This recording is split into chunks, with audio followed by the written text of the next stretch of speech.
फड़ी गली व्यवस्था के खिलाफ एक खोजी पत्रकार की सत्ता से बगावत देखना चाहते हैं तो हमारे चैनल को लाइक, सब्सक्राइब और शेयर करना न भूलें।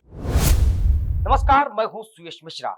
देश भर में जब महिला सशक्तिकरण सुरक्षा को लेकर ढोल और नगाड़े पीटे जा रहे हो, वहीं एक महिला पत्रकार के साथ राजधानी लखनऊ के सबसे पॉश इलाके में अभद्रता हो जाए, फप्तियां कसी जाएं, तो उत्तर प्रदेश की लखनऊ पुलिस कहीं न कहीं सवालों के घेरे में आएगी। उसकी चाक चौबंद व्यवस्था कहीं न कहीं सवालों के घेरे में आएगी। आज एक ऐसा ही मामला हमारे सामने आया है।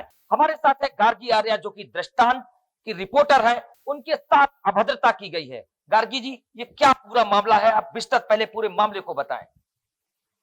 हमारी टीम को और मुझे इनपुट मिला था कि नगर निगम के पास ये स्मैक, गांजा, चरस, ये सारी चीजें बेची भी जाती हैं। और एक बात बहुत गौर से सुनिएगा, इनका लोग वहां पे खुला इस्तेमाल करते हैं, पीते हैं बैठ करके, जबकि सार्वजनिक स्थल पर ये सारी चीजें नहीं होनी चाहिए। मैं इसी के तहत कवरेज के लिए पहुंची। मैंने वहां पे आसपास ढूंढा और मैं कैमरा लेकर के कुछ शूट कर रही थी। तभी पान की दुकान के जस्ट बगल में किताबों की भी एक छोटी सी दुकान है, पुरानी किताबें जहां पर बेची जाती हैं। क्योंकि पान की दुकान पर भी कुछ लोग खड़े हुए थे, मुझे लगा हो सकता है यहाँ से ही आपस में आदान प्रदान होता हो, कुछ स्टोरी वहां से आपको हाँ, सुनना हाँ, मिलेगी। जी। और मुझे ऐसा इनपुट भी था कि वहीं पान की दुकान से ये सारी चीजें आदान प्रदान में आती हैं और वहीं पर बैठकर लोग इसका खुला इस्तेमाल करते हैं, किनारे पार्क के पास बैठ करके। मैं वहां पर खड़ी थी, तभी जो किताबों की जो स्टॉल टाइप का लगा हुआ था, वहां पर फुटपाथ पर जो किताब, जी, वहां पर 5-6 लड़के बैठे हुए थे। वो अभद्र टिप्पणी करे जा रहे थे, लड़कियों के खिलाफ करे जा रहे थे, मुझे देख के करे जा रहे थे। मैंने 3-4 बार इसे अवॉइड किया क्योंकि वो मुझे डायरेक्ट नहीं बोल रहे थे। जैसे ही मैं उनके समीप आई, वैसे ही वो डायरेक्ट बोलना उन्होंने शुरू कर दिया। वो लोग पहले से वहां बैठे हुए थे और जो भी उधर से निकल रहा था उस पे वो फप्तियां कस रहे थे। मैंने इस बात का विरोध किया क्योंकि मैं एक पत्रकार हूं और मेरा पूरा हक है कि इन बातों का मैं विरोध करूं और अन्य महिलाओं के लिए भी इसके प्रति आवाज उठाऊं। मैंने इसका विरोध किया। वो लड़के थोड़े से डरे नहीं और ईगो में आ गए, खड़े हो गए। उन्होंने हाथ पैर रगड़ने शुरू कर दिया, ऐसा लगा वो मुझे मारने आ रहे हैं। जैसे ही उन्हें ये आभास हुआ कि मैं एक रिपोर्टर हूं, मैंने कैमरा खोला, एक एक करके इधर उधर होने लगे। इसका मेरे पास बकायदा क्लिप भी है, इसकी मैंने रिकॉर्ड कर ली थी इतनी क्लिप। इतना मामला बढ़ने के बाद एक उनमें से, मुझे ऐसा लगा उन 5 में से कोई एक ऐसा लड़का था जो जिसके, वो तो ऐसा ही बता रहे थे, उन्होंने बाद में ये चीज बताई भी मुझे कि वो एक पत्रकार महोदय थे वहां पे, कथित रूप से अपने को आपको पत्रकार बता रहे थे, किंतु उनकी भाषा शैली में कहीं से मुझे ऐसा अनुभव नहीं हुआ कि वो पत्रकार हैं। उनकी गाड़ी लगी हुई थी वहां पर और उसी गाड़ी पे बैठ करके वो 3 लड़के टीजिंग कर रहे थे लड़कियों के लिए। सबसे गलत बात यह है कि पत्रकार की गाड़ी, अगर आपने अपनी गाड़ी खड़ी की है, उस पर बैठ करके लड़कों का क्या हक बनता है कि वो वहां आती जाती लड़कियों पर बुरी तरह की टिप्पणी करें। आपकी गाड़ी खड़ी है, आपकी गाड़ी का नंबर है, आपकी गाड़ी पे पत्रकार लिखा हुआ है। जैसे ही मैंने विरोध किया, उनमें से एक लड़का भागा, वो उस पत्रकार को वहां पर लेकर के आ गया। पत्रकार ने हाथ पैर समेटते हुए मुझसे बात करी, अरे मैडम छोड़िए। मुझे ऐसे लगा अब वो अभद्र मेरे साथ होता जा रहा है। जैसे ही मैंने उसको शूट करना शुरू किया, उसने पूरी जो एक सीन वहां पे जो चल रहा था उसको बिल्कुल बदल दिया, बात को बदलना शुरू कर दिया कि आप मेरा वीडियो बना रही हैं, आप मुझे इस मामले में घसीट रही हैं, ये कर रही हैं, वो कर रही हैं। मैंने कहा कि अभी आप बैठे थे, आपको इस मामले को संज्ञान में लेना चाहिए था और इन लड़कों से बात करनी चाहिए थी। आपने ये नहीं किया और उल्टा आप मुझे कर रहे हैं। वो यानी कि जो आपसे फप्तियां कस रहे थे, जो लड़के वहां पे मौजूद थे, आपसे गलत दुर्व्यवहार कर रहे थे, उनको समझाने के बजाय वो पत्रकार महोदय, कथित पत्रकार महोदय, उल्टा आपको समझाने लगे। फिर मैंने कहा कि चूंकि मैं पत्रकार हूँ, आपका और मेरा उत्तरदायित्व बनता है कि हम इन चीजों का विरोध करें। हाँ, बाद में एक बार वो कह रहे मैं विरोध करता हूँ, एक बार मुझे समझा रहे हैं। जब मैंने कहा मैं पत्रकार हूँ, तो उनके अंदर ये ईगो आ गई कि मैं भी पत्रकार हूँ। अब 2 बैनर के बीच में लड़ाई उन्होंने शुरू कर दी। देखे हैं ऐसे फर्जी पत्रकार, देखे हैं ऐसी फर्जी टीवी। अरे जिन मुद्दों पे हमें बात करनी चाहिए, आप उस आप जब आपसे साथ जब छीना झपटी हो रही थी, आपने आवाज वहां नहीं लगाई? किसी को बुलाने की कोशिश नहीं? मैंने जब मैं वहां पे चीखने लगी तो बगल से ही एक व्यक्ति दौड़ करके आए, जिनकी दुकान, वो डंडा लेकर के आए।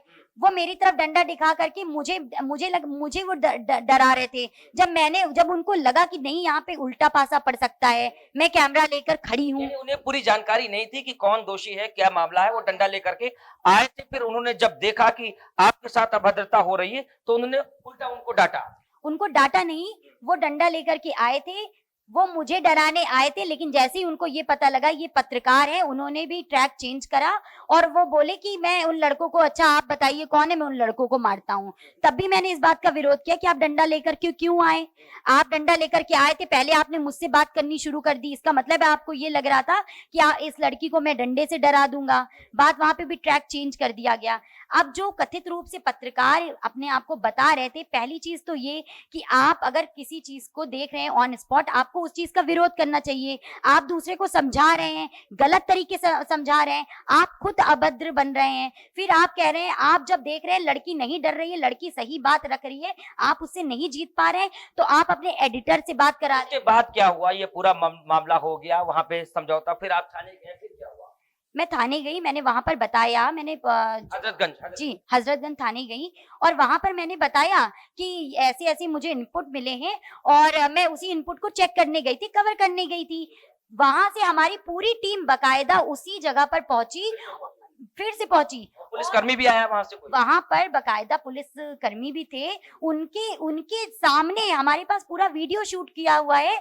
वहीं पर दो व्यक्ति हमें गांजे जैसी चीज को, मतलब वो हरी हरी चीज थी और वो बीड़ी सिगरेट का भी वहां पे इस्तेमाल हो रहा था। बकायदा वो जो है वो उस तरीके की हरकत करते हुए हमें दिखाई दिए। हमने इस बात का विरोध किया पर वो अनदेखी कर रहे थे। उन्होंने उस चीज का कोई एक्शन, वो जो भी वहां पर स्थिति पैदा हुई उसे संज्ञान में ना लेकर के उसको अवॉइड करते हुए वो वहां पे खड़े रहे। और सबसे बड़ी बात यह है कि अगर आप पर कोई आरोप लगा रहा है, मान लीजिए मीडिया वहां पर पहुंची हुई है, मीडिया कह रही है देखिए हम आपको बता रहे थे और हमने सामने पकड़ा है, तो वहीं पर उन व्यक्तियों को रोकना चाहिए था और बाकायदा जांच करनी चाहिए थी कि ये जो उन पे आरोप लगाए जा रहे हैं। यानी जो वहां पे दो व्यक्ति चरस गांजा या वैसी चीज लेकर के आदान प्रदान कर रहे थे, उनको आपने कैमरे में शूट किया, लेकिन वहां मौजूद पुलिसकर्मियों ने ना तो उन संदिग्धों को फटकार लगाई, ना तो उन्हें कस्टडी में लिया और ना कुछ किया। सामने होता रहा, सामने होता रहा। और सबसे बड़ी जो एक, मतलब इसे कहेंगे, इसे मैं क्या कहूँ,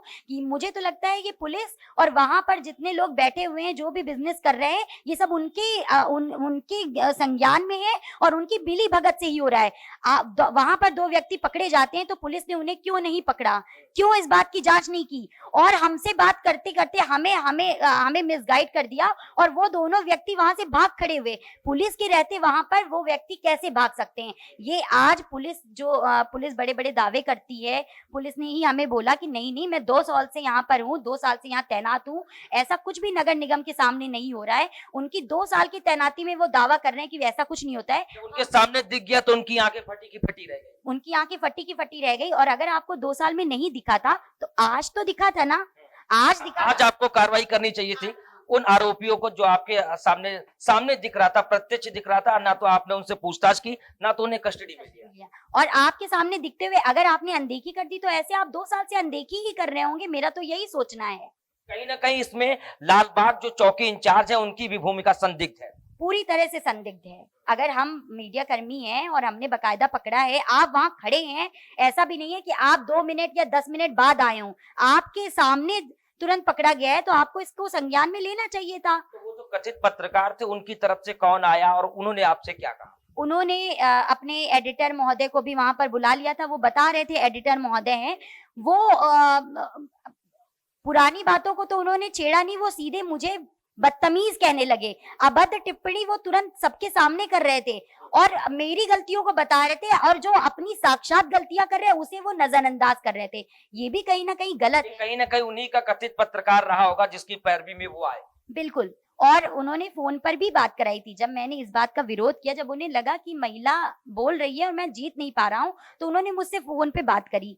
वो मुझे बार बार ये समझा रहे थे कि आपको शालीनता का परिचय देना चाहिए, आप पत्रकार हैं, पत्रकार की भाषा शालीन होनी चाहिए। मैं उनको फोन पे ये समझा रही थी कि सर, शालीनता का परिचय तब देना चाहिए जब मेरी बात को समझा जाए। बाकी पूरी बात जो यहाँ पर हो रही है समझा जाए। अगर आप गलत बात कर रहे हैं, आप बात नहीं समझ रहे, तो क्या फिर वो मुझे समझाने लगे, ऐसे पत्रकारिता नहीं होती।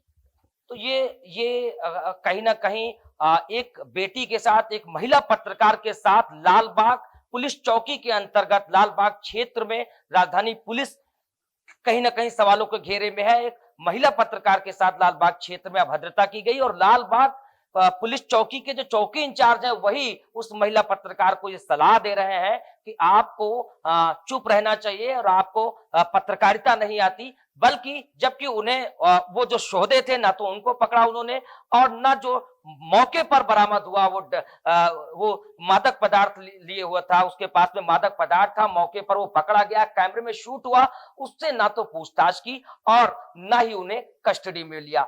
कहीं ना कहीं इस पूरे मसले में लालबाग पुलिस चौकी और लालबाग पुलिस पूरी पुलिस चौकी कहीं ना कहीं सवालों के घेरे में है। इसकी जांच होनी चाहिए और जो भी आरोपी है और ऐसे चरस और गांजा बेचने वाले या उनका आदान प्रदान करने वाले लोगों का जो संरक्षण कर रहे हैं वो बेनकाब होने चाहिए। देखते रहें दृष्टांत टीवी।